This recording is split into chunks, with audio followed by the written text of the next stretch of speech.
Monta Ecuador presenta El Club de Montaña, un programa para explorar el montañismo, la naturaleza y las aventuras al aire libre. Cada semana compartiremos historias, consejos y todo lo necesario para disfrutar de la pasión por las montañas. Únete a esta aventura.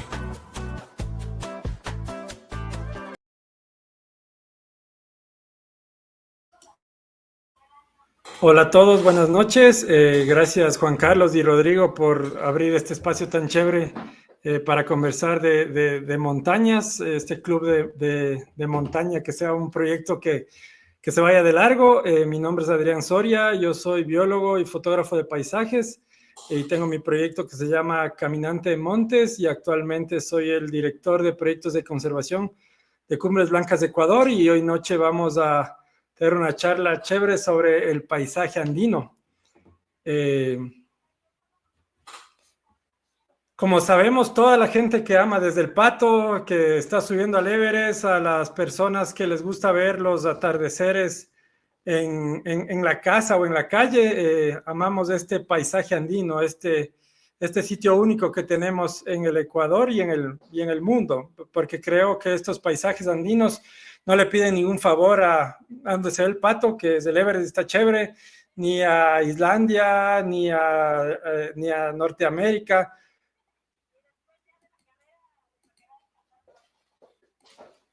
Pero antes de todo debemos preguntarnos qué es el paisaje, porque todos estamos enamorados de alguna u otra forma de estos paisajes andinos.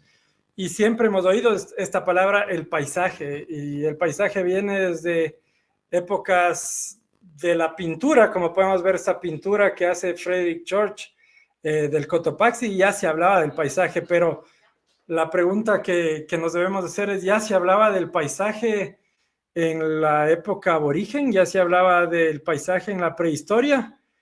Pues no, el paisaje es algo más o menos nuevo. Antes de cuando aparezca la palabra del paisaje, las montañas, este paisaje montañoso, era una zona de deidades, una zona de temor, una zona de respeto, una zona que la gente se acercaba solamente a hacer caminatas o hacer sacrificios como se han encontrado hasta ahora, ¿no? Estos sacrificios en los Andes del sur. Así que el paisaje no existía en esa época, sino era una zona de apus, una zona de dioses, una zona en donde la gente se acercaba con el mayor de los respetos a observar las montañas. El paisaje era aún hasta temido, ¿no? Los bosques no eran que las personas se iban nomás al bosque, sino los bosques eran sitios, por eso hay esos cuentos, ¿no? De la Caperucita y el Lobo, de Hansel y Gretel, en donde el bosque siempre era la parte mala y la ciudad era la parte buena. Pero cuando cambia todo esto, cambia, en 10 segundos, cambia cuando el hombre deja de trabajar la tierra solamente, ¿no? En la época agrícola, cuando deja de ser nómada y pasa a ser sedentario, empieza a trabajarse el campo. Y ahí el agricultor no se preocupaba de, ay, qué bonito que esté el Cotopaxi, qué chévere que sería ascender al Antisana o vamos al Everest, ¿no? Cuando éramos agricultores, lo que nos preocupaba era, ojalá no llueva para que no se dañen los cultivos, o ojalá no haya una helada para que no se dañen igual los cultivos, ¿no? Entonces no nos preocupábamos de la belleza del paisaje, pero ¿cuándo cambia todo esto? Cuando en 1336 en Francia, Petrarca decide hacer algo que normalmente no hacía la gente y por lo cual le llamaron loco, ¿no? Petrarca decide subir el monte Ventux.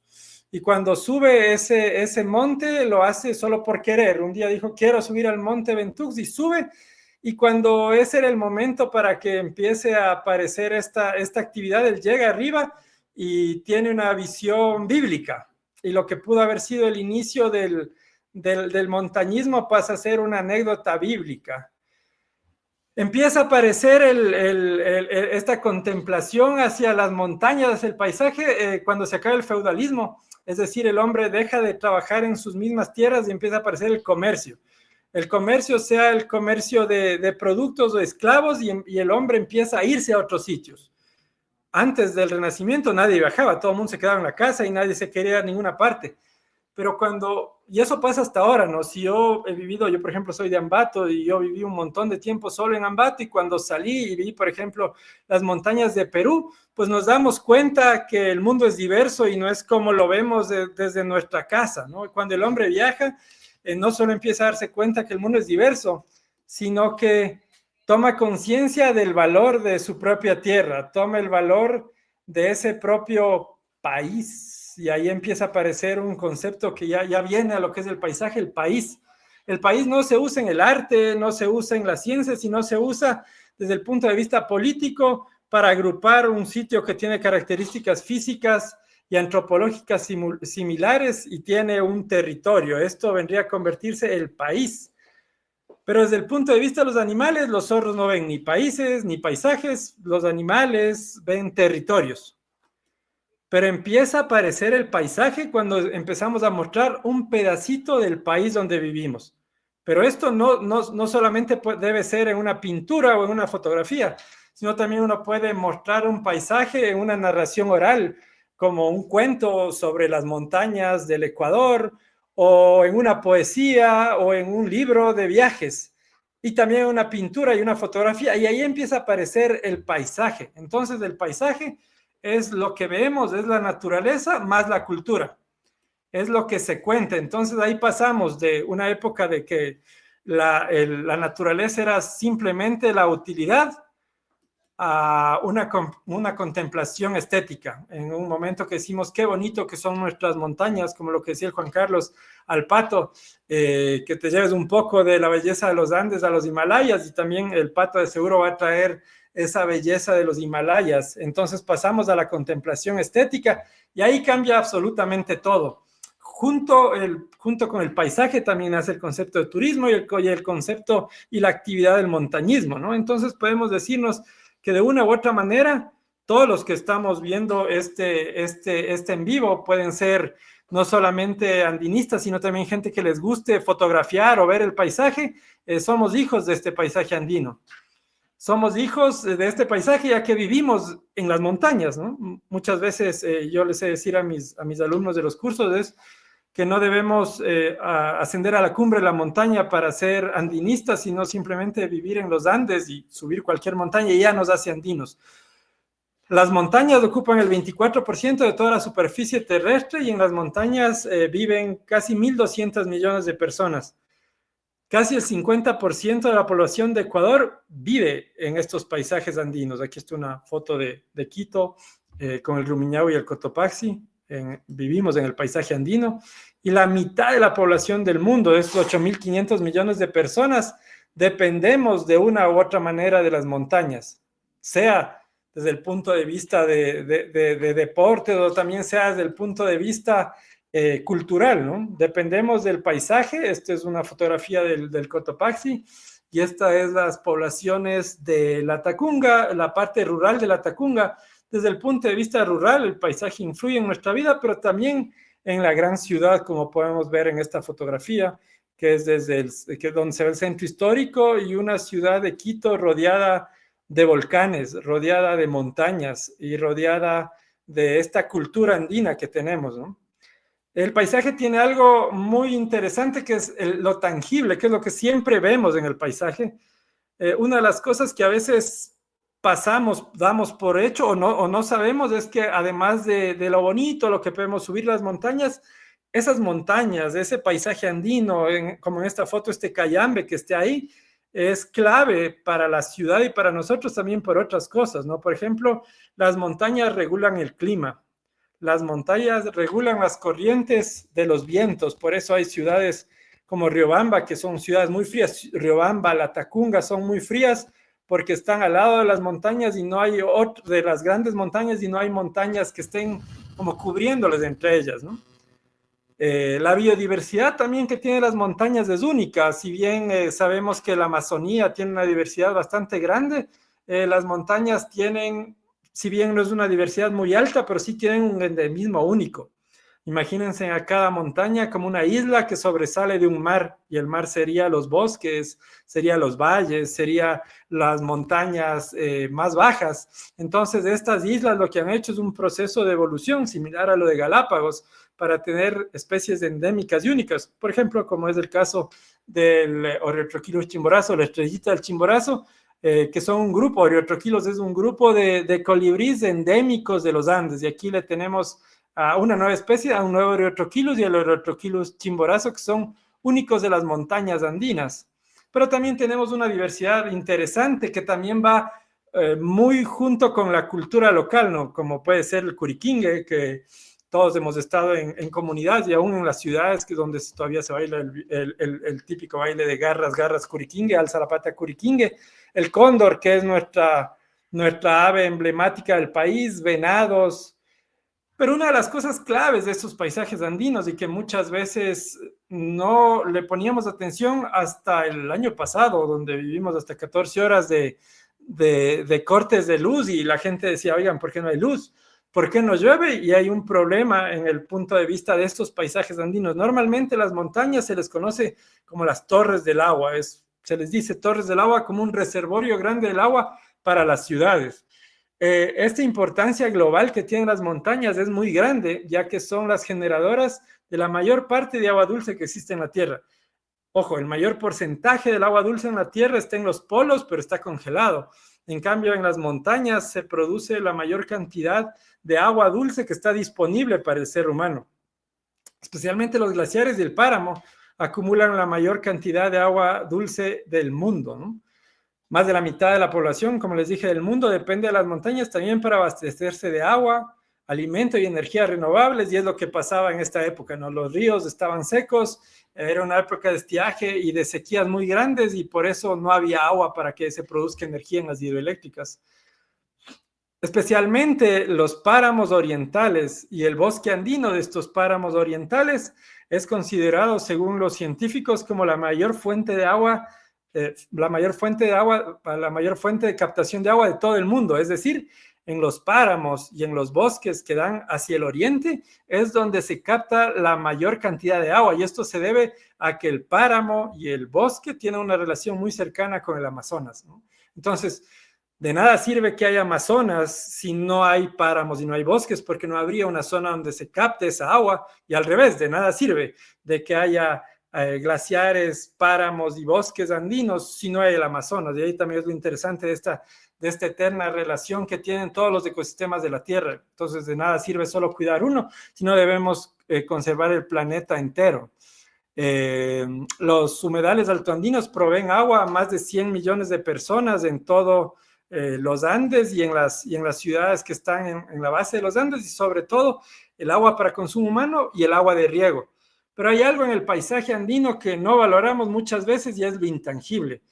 Y lo intangible es algo que solo les voy a mostrar una serie de fotos, es esa belleza que tiene el paisaje andino. Esta serie de fotos se llama Un día junto a la belleza. Este es un amanecer en el Cayambe. Este es un amanecer en el Antizana, cuando se producen esos cielos que parece que estuvieran incendiándose, que es la hora dorada, pero no todas las horas doradas tienen estos fogonazos que les llamamos en fotografía, sino debemos esperar también nubes intermedias para que se da esto. Esto es igual un amanecer en el Cotopaxi, un amanecer desde Pampas de Salazaque en el Altar, en épocas de nevadas. Esto ya es un poco más de mañana en los Ilinizas, en épocas de mucho frío, como estas épocas, en épocas de que las flores de nabo se han quedado en los terrenos que se descansan. Esta es una fotografía del Cotopaxi, más o menos a las 10 de la mañana, desde el Cariguairazo, en donde podemos ver toda la parte de las ollas y el nudo de Sanancajas. Este es un atardecer en el Cotopaxi, en donde la luna llena estaba saliendo por un lado y el sol se metía por el otro. Y los anocheceres, ¿no? Los anocheceres con luna llena, como es este caso, en donde el Chimborazo se le ve a todos sus glaciares bastante luminosos. Igual esto es una larga exposición en la noche. igual una fotografía con un halo, una noche muy fría, con un halo de alrededor de la luna, que es cuando las nubes son muy altas y los cristales, las gotas se cristalizan y dan este efecto de halos. Las largas exposiciones en zonas únicas como el Parque Nacional Antizana, en donde están de los cielos menos contaminados de Ecuador, y en la zona del Chimborazo también, ¿no? Esto es desde las cabañas de Mechahuasca. Entonces podemos ver que también hay algo que muchas veces no valoramos, que es esta belleza. A veces decimos, no, pero eso es normal, pero debemos darnos cuenta que estos volcanes que tenemos aquí, estos 82 volcanes que tenemos en la sierra, son únicos en el mundo. No hay otro Cotopaxi, no hay otro Tungurahua, no hay otro Sangay, no hay otro Iliniza, y por más altos que sean otras montañas, cada montaña es única. Entonces, de esa perspectiva también debemos tomar en cuenta que esa belleza, ese paisaje único, nos hace diferentes, y no solamente desde el punto de vista, no, es que tenemos un Cotopaxi, no, sino también tenemos varios Cotopaxis. Se van a decir, ¿cómo vamos a tener varios Cotopaxis? Es, por ejemplo, si yo le veo al Cotopaxi desde aquí, desde Quito, desde el Parque Bicentenario, yo le veo al Cotopaxi con Yanasacha, ¿no? Que parece ese gran ojo que nos estuviera viendo a la ciudad. Pero si yo me voy al otro lado y me voy a la Tacunga, ya no le veo a la pared de Yanasacha, sino le veo al Morurco. Y si me voy al oriente, no le veo a ninguno de los dos, sino veo los grandes glaciares que tienen.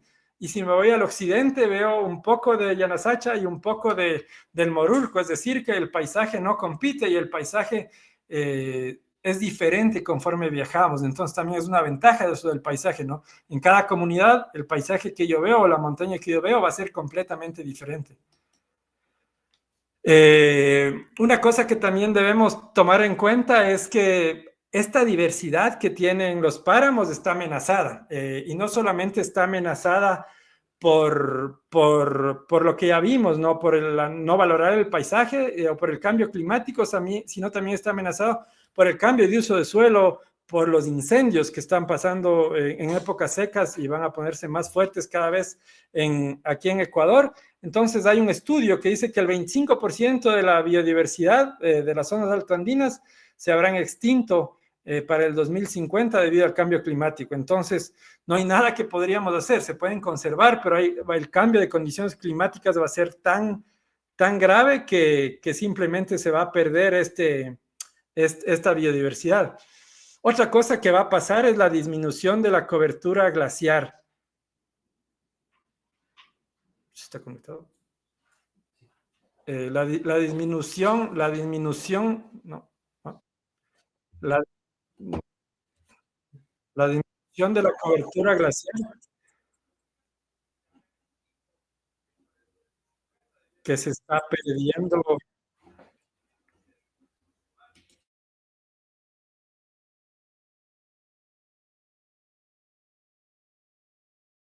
Ahí está. Sí, sí.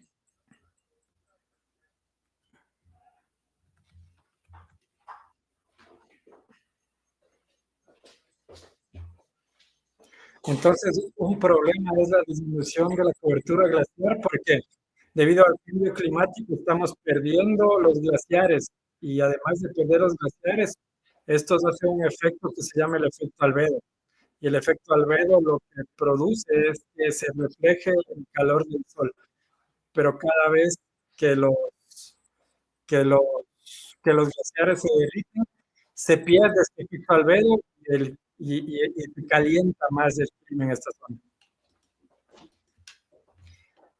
Podemos ver, estamos desde Cumbres Blancas haciendo un trabajo, y es eh, el cambio a lo largo del tiempo en los glaciares. Entonces, como pueden ver, los paisajes andinos también han cambiado mucho.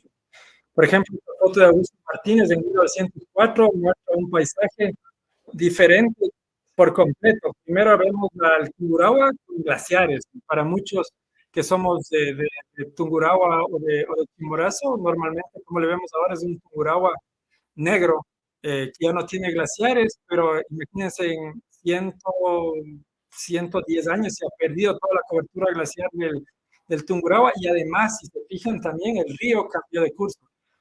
Y esto ha pasado porque En el terremoto del 49, una montaña se cayó en esta parte de aquí, el río tuvo que virarse para la izquierda. En el Chimborazo igual hay un cambio muy marcado. Los glaciares del Chimborazo se han perdido, algunos por completo, otros están glaciares descabezados, es decir, que se fragmentaron en la mitad y lamentablemente los glaciares están condenados a desaparecer.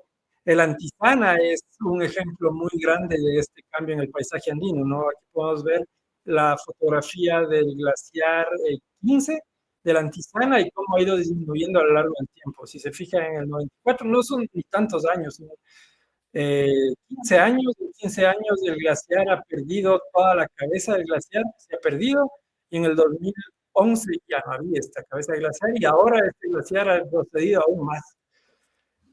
Ahora va la pregunta, de nada sirve ver lo que está pasando y decir, qué pena con todo lo que estamos viviendo, sino qué podemos hacer para conservar el paisaje andino. Y aquí va algo muy interesante que hay que aclarar, porque muchas veces, y ojalá tuviéramos esta esperanza de qué hacer para conservar los glaciares. No se puede hacer nada para conservar los glaciares andinos se van a perder, pero ¿qué hacemos para conservar el resto de la belleza de este paisaje andino? La primera es reflexionar de todo lo que hacemos y todo lo que compramos. En serio, necesitamos tener 10 gorras, necesitamos tener 20 pares de zapatos o 50 carteras, solo tenemos una cabeza, un par de zapatos y una mano.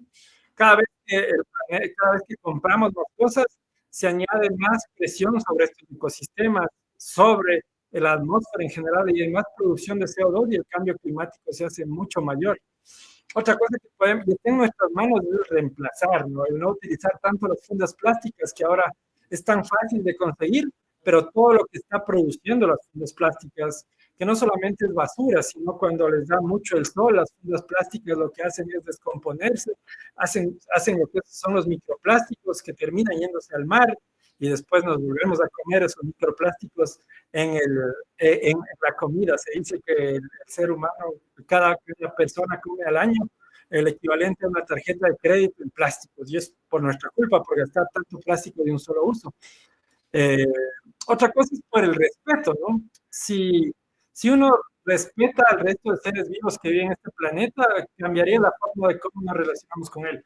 En esta foto pueden ver lo que está pasando con las aves acuáticas en las playas de todo el mundo, que se encuentran dentro de sus intestinos un montón de plástico, y lo que pasa es que cada vez hay menos peces en el mar porque nosotros pescamos más, pero más plástico, y ellos no saben que el plástico existe, y lo que hacen es comerse el plástico y se mueren por problemas gástricos, porque el plástico no puede ser digerido. Y si no les interesa tanto los animales, dicen, no, es que aquí no importan las personas son los importantes. También por los seres humanos que viven en las bocas de los ríos, ¿no? Donde los ríos llegan al mar. Esta es una foto de niños que viven en las salidas del río Amazonas, del río más grande del mundo, y vean cuánta basura llega. Algún porcentaje de esa basura sin duda será de Ecuador. Entonces también pensemos que el papelito, el palito de chupete que botamos a la alcantarilla, y si bien se va de nuestros ojos, el problema se mueve a otro lado. También el reducir sirve porque cada vez que producimos y necesitamos más energía, por ejemplo, en el caso de los electrodomésticos, se necesita producir más energía eléctrica, y muchas veces, en Ecuador también se da todavía, hay muchas termoeléctricas, y cada vez que producimos más energías no limpias por termoeléctricas o por los motorcitos esos como los que había en las épocas de los apagones, pues hay más contaminación y el cambio climático acelera más toda esta pérdida de este paisaje andino. Lo que nos enseñan siempre, el reusar, el reciclar es clave, pero también es el recuperar los saberes andinos. La cosmovisión andina tiene una forma de relacionarse muy, muy clara frente a los Andes, que no le causan tanto daño, como por ejemplo en esta foto, el cultivar por terrazas era muy interesante. Ahora ya no hacemos esto, sino lo que hacemos es cultivar en la ladera, y cuando llueve hay unos deslaves gigantes y la gente se muere y nos quejamos que por qué pasa eso. Es porque no conocemos y no tenemos una relación muy cercana con nuestro paisaje andino. Y la otra es una revolución, que debemos ser una revolución, pero no una revolución de armas, sino más bien una revolución verde, una revolución que priorice a este paisaje andino, priorice a los cultivos, priorice a los bosques, priorice a los glaciares sobre industrias extractivistas, ¿no? Y esto viene de la mano de lo que ya va a pasar, que es a quién estamos escogiendo representantes políticos. Muchas veces oímos las verdades o grandes mentiras que van a subir los sueldos, que va a bajar el índice delictivo, pero nunca nadie nos cuenta o no le prestamos atención de lo que van a hacer desde el punto de vista ambiental.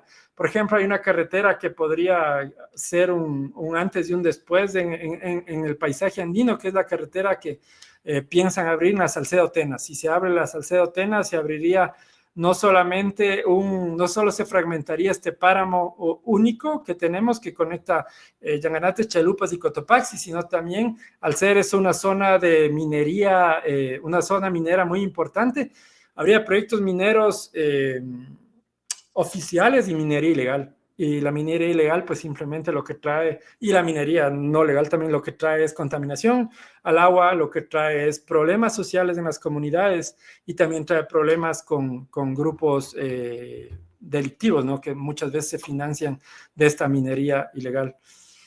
¿Qué más podemos hacer por los paisajes andinos? Es dejar de ver tanto la pantalla, ¿no? Todas las tardes, todas las mañanas, cuando está amaneciendo o cuando está atardeciendo, lo que vemos es a la gente agarrada a sus celulares y si se levantan un poco la mirada, pues van a empezar a ver atardeceres únicos. Y esa frase que dicen los quiteños, no hay más tan cielo tan bonito como el de Quito, es verdad, pero no hay cielo tan bonito como el de la Tacunga, en este caso, como el de Ambato, el de Riobamba y el de todo el Ecuador. Y eso es algo que tenemos y es único y que solo podemos valorar si nosotros mismos vemos y decimos hay que conservar esto. Lamentablemente, con las predicciones actuales que se tiene según el IPCC, como les contaba, se va a perder una parte de esta belleza de paisajes andinos y se va a perder una belleza que encanta tanto a andinistas, a caminantes, a fotógrafos, que son los glaciares andinos. Lamentablemente, a finales de este siglo, hasta el Chimborazo se va a perder, no se puede hacer nada. Por esto, así detuviéramos las emisiones de CO2 en el ambiente, hay tanto CO2 que hemos soltado que los glaciares van a terminar desapareciendo y lo que debemos hacer es valorarle más y solo voy a cerrar con esto, ¿no? Con esta frase del gran Alexander von Humboldt, uno de los grandes exploradores que puso al Ecuador en los ojos de todo el mundo, que él dijo que los ecuatorianos son seres raros y únicos, duermen tranquilos en medio de crujientes volcanes, viven pobres en medio de incomparable riquezas y se alegran de música triste. Si leemos de una sola leída no se entiende bien, pero si le desarmamos a esto, sí. Los ecuatorianos somos seres raros y únicos, sí. Los ecuatorianos somos raros porque estamos ahí en ciudades a 4.000 metros, a 3.000 metros, dormimos tranquilos en medio de crujientes volcanes. Aquí estamos, las grandes ciudades, ¿no? Ibarra, Quito, La Tacunga, Ambato, Riobamba y los pueblitos que están entre ellas, que no nos da tanto miedo que hay muchos volcanes. Muchas veces los extranjeros me dicen cómo viven en medio de tanto peligro. Pues a nosotros nos gusta esa relación. Vivimos pobres en medio de incomparable riqueza, es algo clave que dice Humboldt, y él no se refiere a las riquezas desde el punto de vista de la minería, sino se refiere desde el punto de vista de la agricultura, se refiere desde el punto de vista de los paisajes, y nos alegramos de música triste porque ¿quién no ha disfrutado de un buen pasacalle, de un buen albazo ecuatoriano, ¿no? Entonces eso es lo que les vengo a contar ahora. Les agradezco muchísimo por su tiempo. Espero que este programa siga adelante y cuando podamos, pues aquí estaremos, ¿no? Una buena noche a todos.